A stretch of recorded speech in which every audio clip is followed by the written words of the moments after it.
Many, many years ago, when the people of Israel were a great nation ruled by King Saul, they fought a long and bitter war against their ancient enemies, the Philistines. In those days, soldiers used swords and spears and bows and arrows, and they wore heavy armor and carried shields to protect themselves in battle, so that only the biggest and strongest men were taken into the army.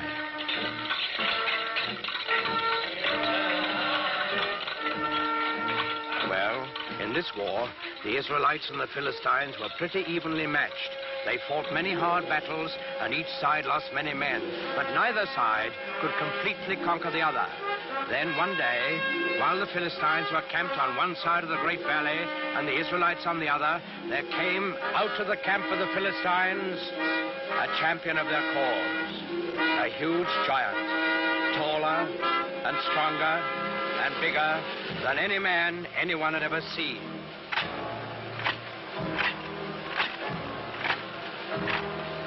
He wore very heavy armor, and his face was fierce and cruel, so fierce and cruel that it would strike fear into the hearts of the bravest. This was Goliath, the giant of Gath. He strode to the center of the valley, faced the armies of Israel, and in a voice like thunder, he hurled this defiance at them.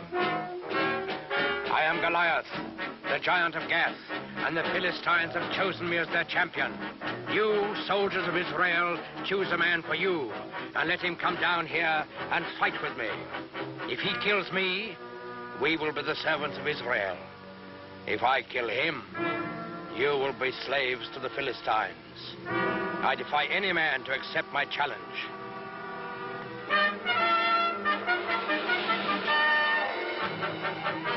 When the men of Israel saw Goliath and heard his defiant challenge, they were afraid, for they had no one to match his size and strength. Not one among them dared go down and do battle with the giants. Not, that is, until the shepherd boy David heard Goliath's challenge.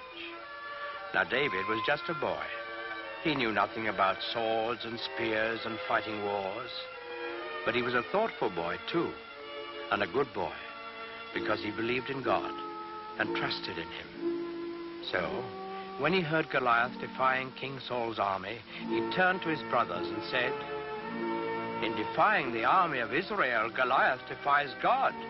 Is there no one here to go out and do battle against the enemy of the Lord?" David's brothers were first surprised and then angry at him. "Go back to your flocks and leave wars to fighting men." But David wouldn't be put off. "I will do it," he said. "Send word to King Saul. Tell him that I will go down into the valley and do battle with Goliath the giant." When the king saw how determined David was, he gave him his blessing and offered him his own royal armor and sword. But David wouldn't take them. He wasn't a soldier. Instead, he went to a nearby stream and selected 5 smooth stones. He put these in his shepherd's bag. He took his stick in his left hand, and in his right hand he held a slingshot. That's all. With both armies looking on, excited and expectant, David went down into the valley to meet Goliath. They met in the middle of the valley. David looking up at the giant, confident and unafraid, and Goliath looking down on the unarmed boy with eyes full of hatred. Suddenly, the giant Philistine roared in a terrible fury. "I have defied all the armies of Israel to give me a man to fight, and they have sent a boy against me. What? Am I a dog that you come against me with a stick?" David answered him calmly. "I come against you in the name of the Lord of hosts, the God of the armies of Israel, whom you have defied. Your sword and your spear and your shield will not save you, Goliath, for this day you shall learn that the Lord fights on the side of right." Goliath let out an angry snarl. "So be it. Defend yourself, boy." Goliath the giant rushed forward to make quick work of the boy champion of the Israelites. David stood his ground. He reached into his shepherd's bag, took out 1 stone. He fixed it in his slingshot, and he let it fly.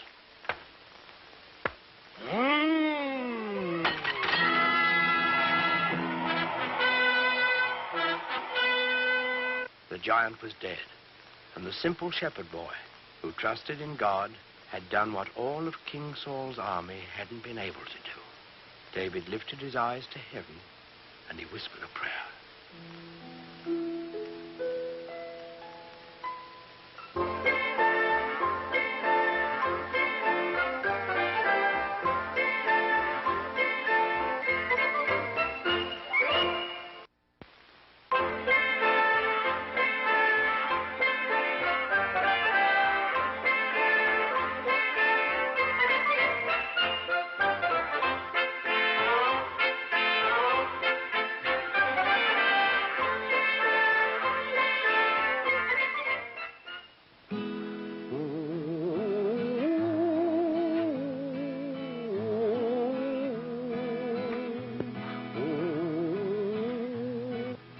Mighty Paul Bunyan, he lived long ago. His strength and his goodness helped America grow. When Paul Bunyan was just 1 month old, he placed his baby hands around a young maple tree and tore it out of the ground, roots and all. When he was only 18, he was already 25 feet tall and weighed 800 pounds, all bone and muscle. He took one look at the deep forests of the West and found his job: to chop down the trees to make room for cities, farms, and people. Come all you sons of freedom that run the forest stream. Come all you roving lumberjacks and listen to my theme.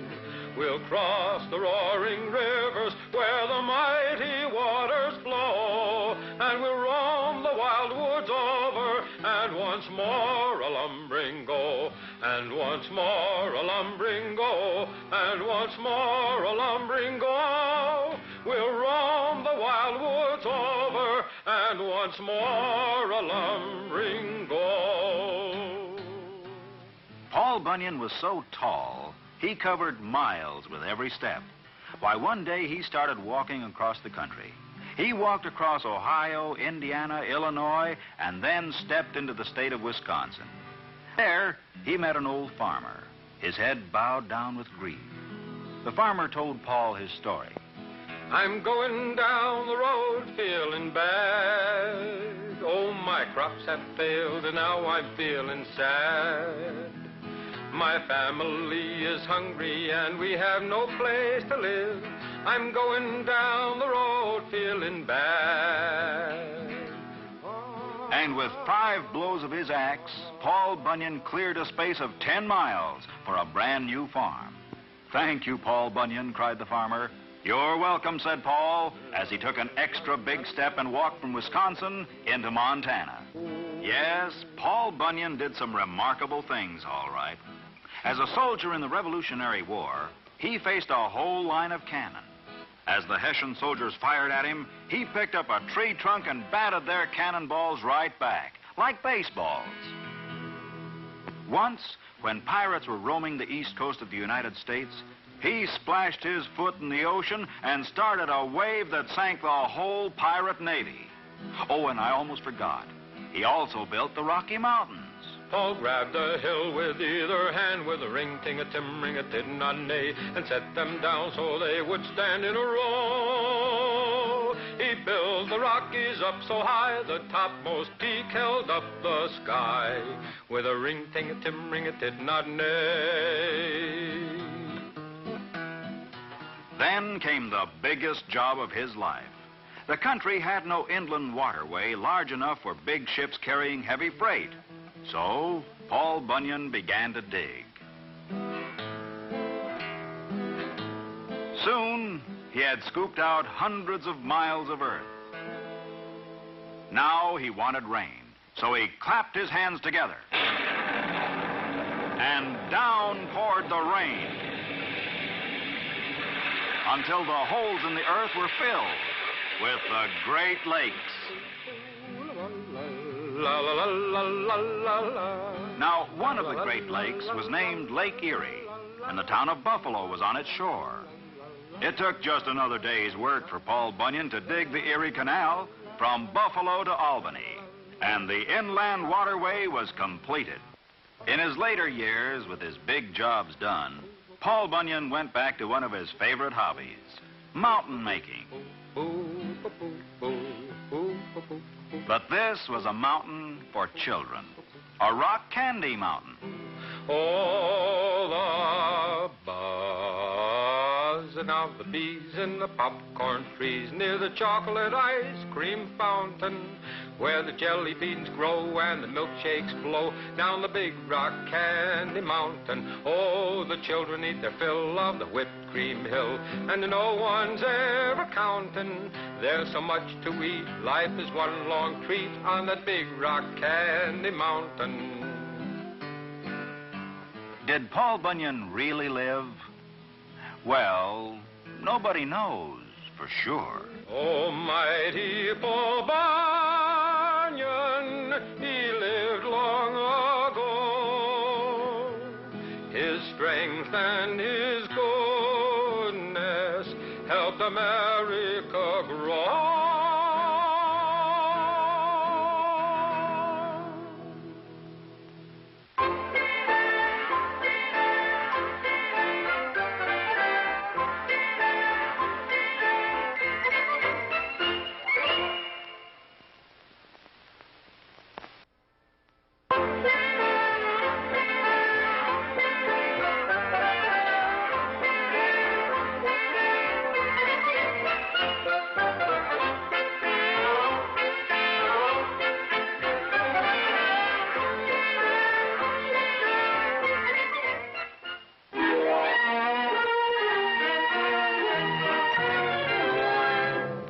Many hundreds of years ago, the good King Richard, known as Richard the Lion-Hearted, left England to take part in the Crusades, the war against the heathens who had captured the Holy City.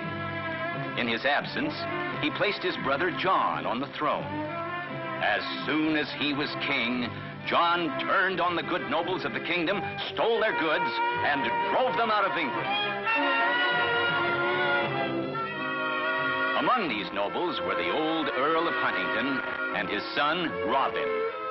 Father, I've come to say goodbye. Robin, where are you going? To Sherwood Forest. King John has declared me an outlaw, and an outlaw I will be. In Sherwood Forest, Robin Hood banded together with other young men like himself, banished by the wicked king. Men like Will Scarlet. Outlaws we are, Will Scarlet, but outlaws such as never were before and never will be. Just how do you mean, Robin Hood? I mean this, Will. No, let me show you. Do you see those two fat men coming down the road? I see them. A couple of merchants, rogues and wealthy. And do you see that old woman in rags, weeping in sheer hunger? I see her, too. Well, watch, and keep a hand to your arrow in case I need help. And so, quickly, they became known far and wide. Robin Hood and his merry men of Sherwood Forest, taking from the evil to give to the poor, defenders of the weak and oppressed, the one hope of England's people. Sometime later, Robin set off by himself in the forest. He started across a bridge which lay across a stream, a bridge consisting of a single log of wood. But facing him, blocking the way, was a stranger, a tall man with broad, powerful shoulders. I'm afraid there's only room for one of us to cross at a time. I think it ought to be the better man. Stand and fight. With only wooden sticks as weapons, they fought long and hard. Finally, with one quick, powerful motion, the stranger knocked Robin Hood into the stream.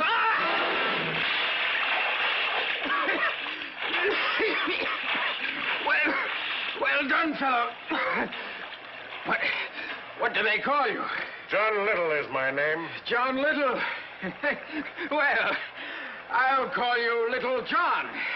And I want you to join my band as my next in command. And now the band of merry men was complete. And just in time, for King John had posted a reward of 10,000 pounds for the capture of Robin Hood. And none was trying harder to win that reward than the Sheriff of Nottingham. Robin, I have news. The Sheriff of Nottingham is staging an archery contest with a golden arrow as the prize. A golden arrow? What a prize. His purpose in holding the contest is to lure you there. That may be, but I shall go anyway. In disguise.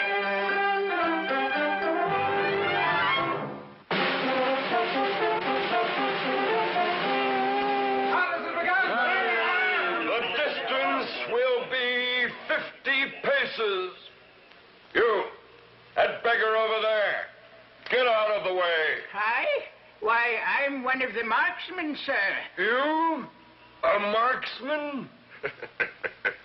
That's rich. One by one, the finest bowmen in the land shot their arrows. Finally, one arrow lay in the exact center of the circle, a bullseye. The winner is Adam of the Dell. Pardon, Sheriff. I have not yet competed. You? Well, maybe it will bring us a laugh. Robin let fly. Shot right on top of the arrow in the center, splitting it down the middle. Robin had won. A shot like that, only one man in all this land can shoot so well. Robin Hood, after him, catch him! But the sheriff was too late. Robin was already speeding back to Sherwood Forest.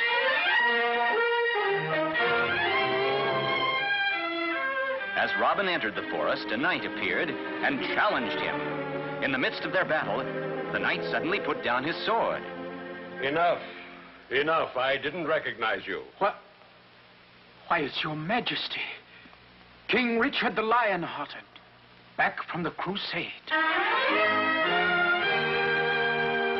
Robin Hood, your exile is over. You and your men, come back to your homes. But Robin Hood and his men declined the king's offer. They preferred to remain in Sherwood Forest together, living their adventurous lives, taking from evil men to give to the poor.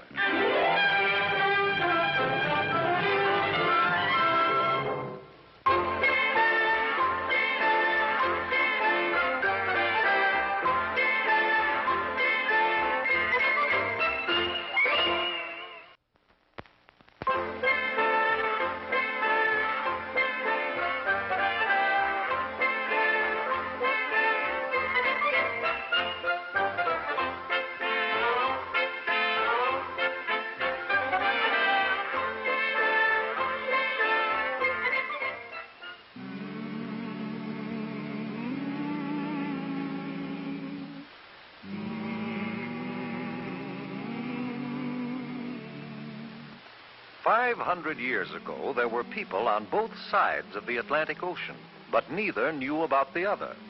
On the western side, our side, the people had reddish-brown skins and lived in huts or wigwams. On the eastern side, in Europe, the people were white-skinned. They had learned how to build houses and large sailing ships, but they still didn't know much about the rest of the world. In fact, most of them believed the earth was flat. Then one day, a map maker named Christopher Columbus had an idea. Do you know what? I think the world isn't flat at all. I think it's round like a ball. Did you hear what he said? Did you hear what he said? He said that the world is round. Oh, He's crazy, man. I think the world isn't flat at all. I think it's round like a ball. The world's as flat as the brim of your hat, and that is very plain. I know that I'm right. Oh, I know that I'm right when I say that the world is round. Oh, I'm right. Oh, I'm right. My thinking is sound, and I'll prove the world's round. It won't take very long. But it did take long, 7 long years, before Columbus could convince a king or a queen to let him try out his idea. Then Queen Isabella of Spain agreed to supply the ships and men for his trip. I will discover a shortcut to India, and bring back some of the great wealth I find there. And I can do it, for I know the world is round. And instead of going east to India, I shall sail west and reach India around the other way. It will be a shorter and cheaper way, for I'll do it all by sea. Queen Isabella provided Columbus with 3 ships, the Nina, the Pinta, and the Santa Maria. And on August 3rd, 1492, they set sail across the unknown Atlantic. High on the foaming tide, over the ocean, onward our ships will ride, onward, my sailors. The ships sailed onward, but 2 long months after they started, there was still no sign of land ahead. Turn back, Columbus! Turn back, Columbus! We'll not turn back until we find India. Onward, men! By October 10th, the sailors and the crew were ready to take matters into their own hands. If Columbus won't do as we ask, we'll put him in chains. And we'll turn the ships around ourselves. Wait! Have you heard? One of our men has just seen a branch in the ocean. What of it? It had fresh berries on it. That means we're near land. Hooray! 2 days later, the ships reached land, and Columbus and his crew saw the people with reddish-brown skins who lived there. Oh, I think it is rather surprising that they should have reddish-brown skins. But now since we have landed in India, then these people must be Indians. We'll call this part of India San Salvador, and I take possession of it in the name of the King and Queen of Spain. The people Columbus called Indians were very friendly, and they gave Columbus and his men many gifts, but not the rich jewels and gold for which they had come. For Columbus really wasn't in India at all. He was on one of the islands off the coast of America. But because of Columbus's mistake, the natives of America have been called Indians ever since. Columbus visited other islands near San Salvador, looking for the great wealth of India. And then he and some of his men returned to Spain. Hooray for Admiral Christopher Columbus! Columbus had no trouble getting ships and men for his second voyage, but he still hadn't the slightest idea that he was headed for the vast continent of America, and that he would have had to cross it and sail over the Pacific Ocean before he could reach India by traveling west.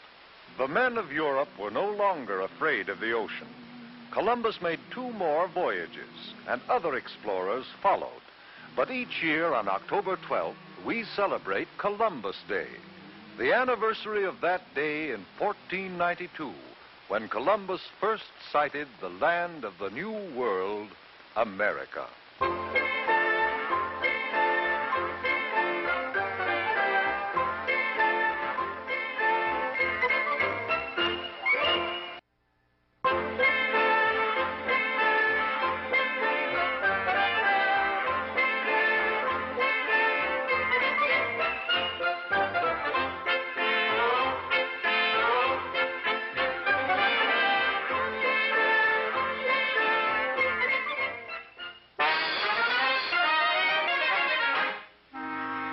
Along the banks of the Mississippi River, there once lived a boy named Tom Sawyer, who caused his Aunt Polly more trouble than a barrel of catfish. Tom Sawyer, you broke Judge Thatcher's window today. That toe's not sore, Tom. Get up and go to school. Tom Sawyer, stop where you are or I'll box your ears. Tom? You call me Aunt Polly? You broke the cookie jar. Truth was, Tom's mind was on other things, which he soon told to Bill Harper. Bill, meet me tonight down at the riverfront. What do you aim to do, Tom? I'm not Tom anymore. I'm the Black Avenger of the Spanish Main. You'll be the terror of the seas. We're bold, brave river pirates, starting tonight at midnight. Look, a campfire on the island. Somebody's here. Run for it, Tom. Back to the boat. Oh, pirates don't run from trouble, Bill. Come on. Let's find out who's at that campfire. Creeping to the campfire, the pirates came upon two men quarreling with each other, Dr. Robinson and Injun Joe. A third man, a tramp named Muff Potter, was asleep nearby. Suddenly, the Injun drew his knife and struck the doctor down. Quickly, the Injun put the knife in the hand of the third man dozing near the fire. Why, the Injun's gonna blame someone else. That tramp, Muff Potter. He'll be arrested for sure. Like startled deer, the pirates sped back to their boat and swore each other to secrecy. Only 3 of us know the truth, Bill. If we talk, that Injun will scalp us. Muff Potter was arrested, and it looked as though the truth would never come out. Then one day, Muff Potter's lawyer hauled Tom Sawyer to court and dragged the truth out of him. Now, under oath, point to the man who used this knife that night on Jackson's Island. Point him out. It was him. There by the window, Injun Joe. You're in a peck of trouble now, Tom Sawyer. Injun Joe's free, and he'll be after you. 'Cause now he knows you saw that fight on Jackson's Island. Weeks passed, and when Injun Joe failed to return, Tom Sawyer grew braver. Then, one day he confided to his girl, Becky Thatcher. It was a black box full of money. A real treasure box. Oh, that's what Doc Robinson and Injun Joe quarreled over. I heard them, so I know, Becky. Where's the treasure buried? Well, there's an old barn on Jackson's Island. Must be buried in there. Let me go with you. Nope. Girls' bad luck on treasure hunts. You're just scared. I'm not. I'm hunting for that treasure tonight with Bill Harper. Ready, Terror? Ready, Black Avenger. Start digging in that corner, where the floorboard's loose. Treasure might be there. I'll stand guard. No sooner had Bill started digging than he struck something hard. Tom, I found the treasure. I found it. But just then, Tom ran back from the doorway. Bill, let it be. Quick, up the ladder to the loft. Somebody's coming, and I think it's Injun Joe.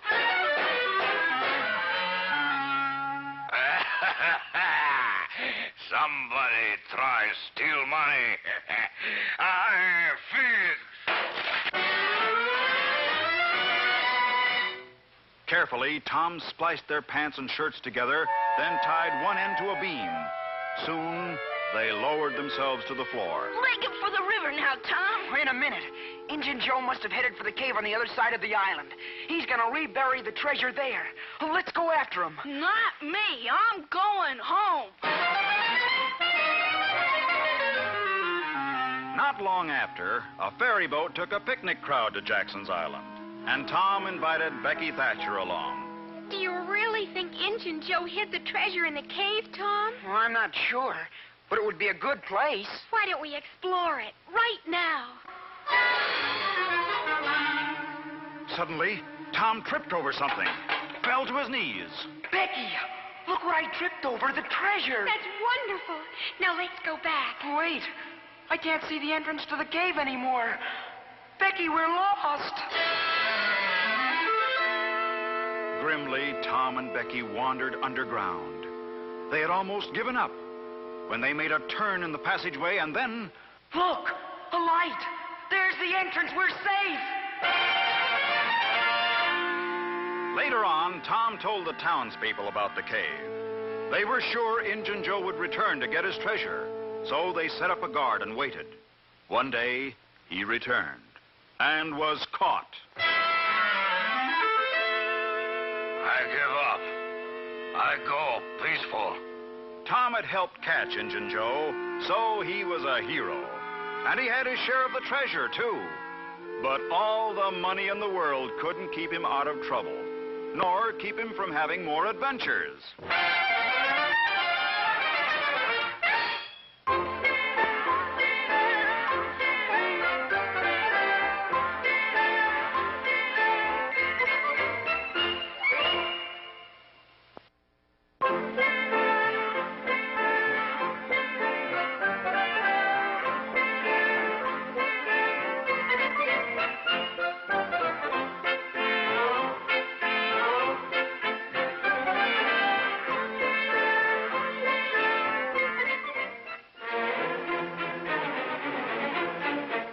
New Year's Day in Persia was the most celebrated day of the year.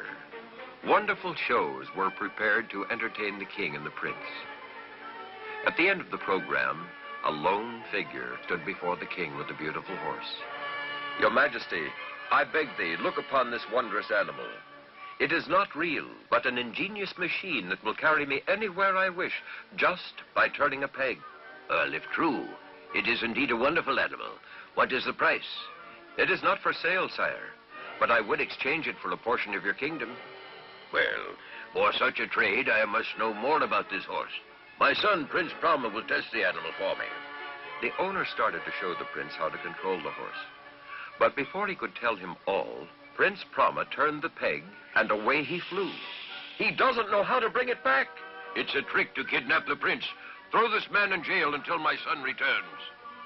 As the horse's owner was taken away, the king scanned the skies for the flying prince, but he was out of sight. High above the clouds flew the enchanted horse with the frightened prince. He traveled hundreds of miles, but he couldn't control the animal.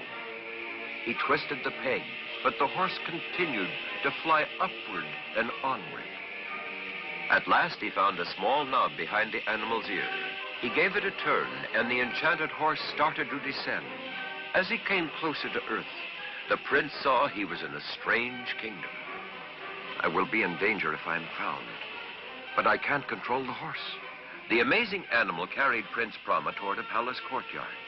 After I land, I'll turn the peg, and maybe it will fly away again, perhaps right back to my own country. So intent was the prince on the controls that he didn't watch the archway through which the horse flew. He was knocked off the horse into a courtyard. No one saw him, and while everyone crowded about the mysterious horse, Prince Brahma hid in a room. After studying the horse, the king gave out an order. This is a most unusual animal. I shall give it as a gift to Princess Serena. Perhaps then she'll be my bride. Take the animal to the stable until I'm ready to give it to her. Prince Brahma could hear the king's orders, and now he realized his chance of escaping was gone. Then he heard someone sobbing. He discovered that he was in the room of Princess Serena. She was the most beautiful girl he had ever seen. She looked up and saw the prince staring at her. Who are you? I'm Prince Brahma. I come from far away. Don't let them know I'm here. Oh, did my father send you to rescue me from King Agmir? No, but perhaps I can help. Tell me how you came to this place. Princess Serena then told Prince Brahma the story of how she was captured by the powerful King Agmir. She must marry him or be put to death. I have an idea. If you pretend to be ill, the king will have to postpone any decision until you're well. I'll hide out in the city and return when the time is right. The princess agreed, and she acted as if she were in a trance. And soon the whole palace was alarmed. Word got to the king about her illness. Send for the best doctors in the kingdom. Each doctor who came tried to cure the young girl, and each failed. King Agmir sent out a call to physicians from other lands. One day, a strange doctor came to the palace. I can cure the princess, but I must attend her alone. When the doctor was alone in the sick girl's room, he spoke to her. Princess Serena, arise, for it is time for us to leave. Prince Brahma, it is you? Yes, Serena, but we must play the game for a while yet. Now we will see the king. Sire, you see she is almost cured already. No, some special, unusual gift from you may complete the treatment. How fortunate. I have been saving a most unique horse to give to the princess. So the enchanted horse was brought to the palace. It's beautiful. May I sit in the saddle? Of course, my dear. It's yours. Prince Brahma helped Princess Serena up on the horse. Then he turned to the king. You see, sire, she is cured. Now for my fee. Of course, good doctor. What is your wish? I wish the princess myself. He jumped behind Serena. Never. She is mine. Guards, seize him. But the guards gaped in wonder as the horse rose from the floor and soared away. Out over the fields and mountains, the prince and princess flew. After many hours, Prince Brahma looked below and saw the palace of his father. The enchanted horse had brought them home. The king was delighted to see his lost son and welcomed the princess. Prince Brahma told his father that Serena had consented to be his bride. The happy king released the owner of the horse and granted him a part of the kingdom in exchange for the animal. Later, when Prince Brahma and Princess Serena were married, the king gave them the mechanical animal as a wedding gift. The young people rode away to have many more wonderful adventures with the enchanted horse.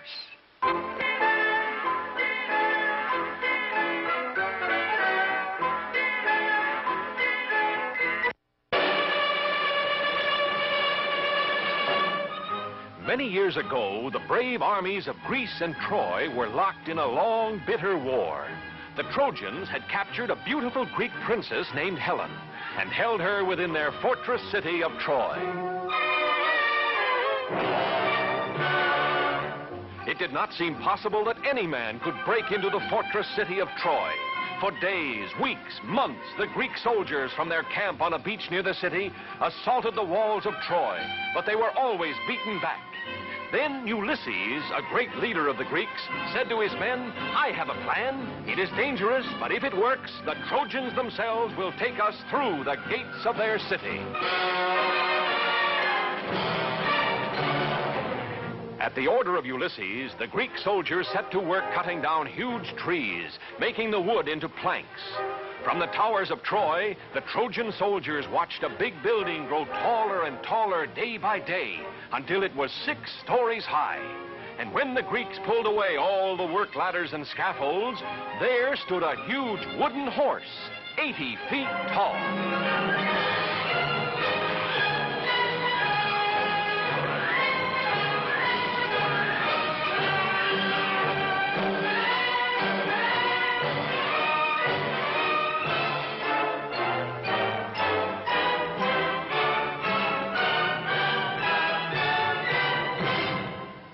Along the towering walls of Troy, the soldiers and the people gathered to look out across the plain at the great wooden horse. They wondered what it was for, what it meant. The Trojans did not know that Ulysses and 5 Greek soldiers lay hidden in a dark, secret passage inside the wooden horse.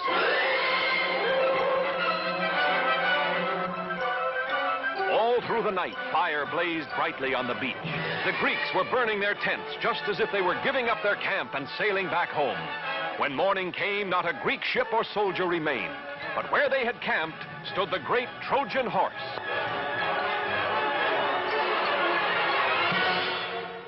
The Trojan people poured out of the city to the beach so they could look more closely at the victory over the Greeks. The Princess Cassandra, daughter of the king of the Trojans, warned her people of this Greek gift, but no one would listen. The Trojans decided to pull the great horse inside the walls, into the city of Troy itself.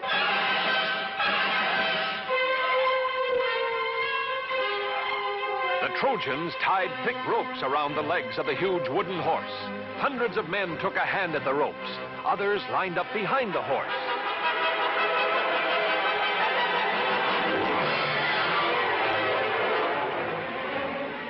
Whooping and hollering, laughing at the Greeks who had never been able to scale the towering walls of Troy, the Trojans tugged and pushed and pulled the huge wooden horse slowly from the beach, over the plains, and through the gates of Troy.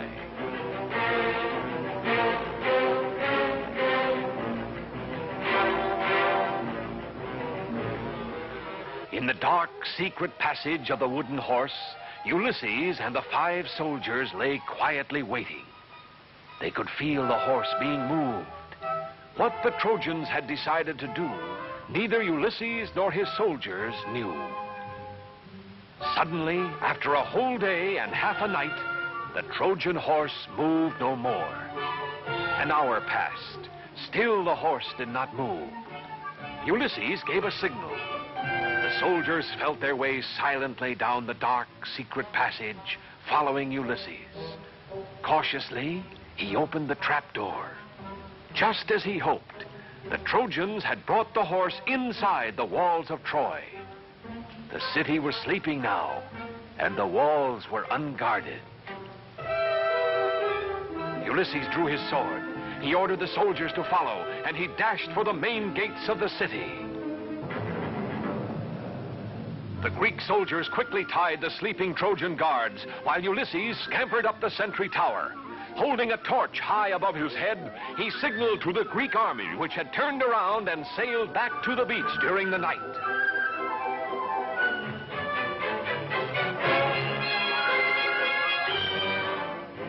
And even as Ulysses and his men opened the gates of Troy, the Greek army was marching across the plain. Caught completely by surprise, the Trojans were easily defeated by the Greek soldiers, who found their beautiful princess and took her back safely to Greece. And brave Ulysses was named the greatest of the Greek heroes.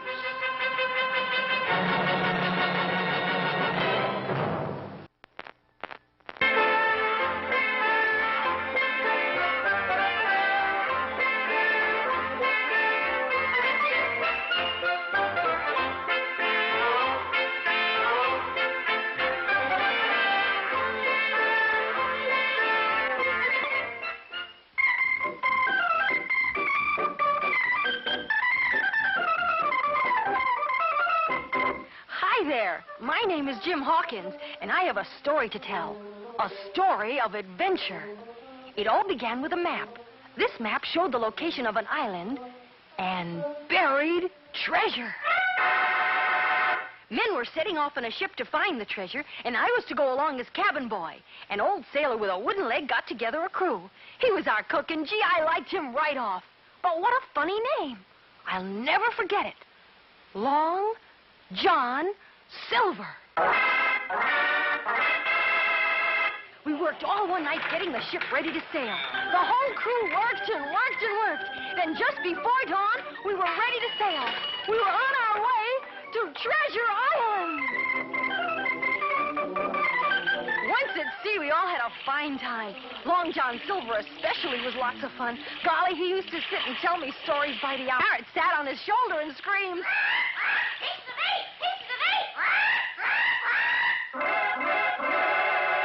Now, there was a barrel of apples set out for the men. And one night I went to get myself an apple, but because they were almost all gone, I had to climb right into the barrel to get one, right down to the bottom. Then a strange thing happened.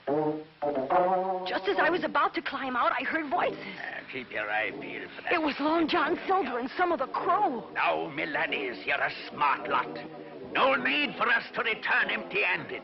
We'll come back with all the treasure for ourselves. Gosh, these men were pirates.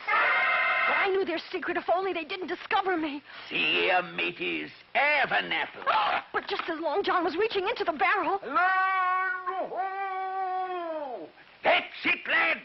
Treasure Island.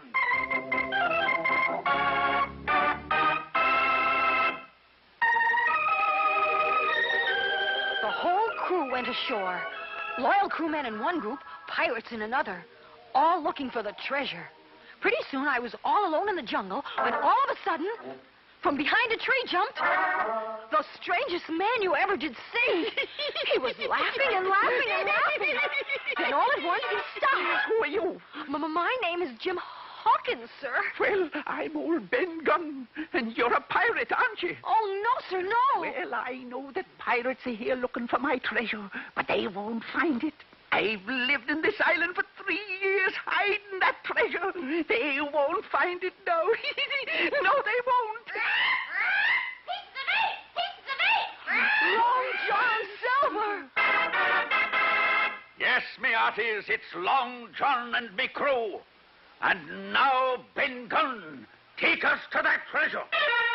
Long John and his pirates had surrounded us. Ben would just have to take them to the treasure now. Our only chance was to have the loyal crew find us before we reached it. Ben Gunn took us to the far side of the island and pointed to a cave. I'm afraid you've done a scene, Long John. Right you are, and the treasure's mine. Long John grabbed a hook and started to pry open one of the chests when... What's that? Our loyal crew was fighting the pirates. Long John and his men were captured. The treasure was safe. Our men tied up Long John and his pirates and then loaded the treasure aboard our ship. Diamonds and pearls and silver and gold and every treasure you could think of. So much that we just couldn't carry it all. So today, if you should happen to cross an island and find a cave, you too might find buried treasure, 'cause that's Treasure Island! It's the me! It's the me!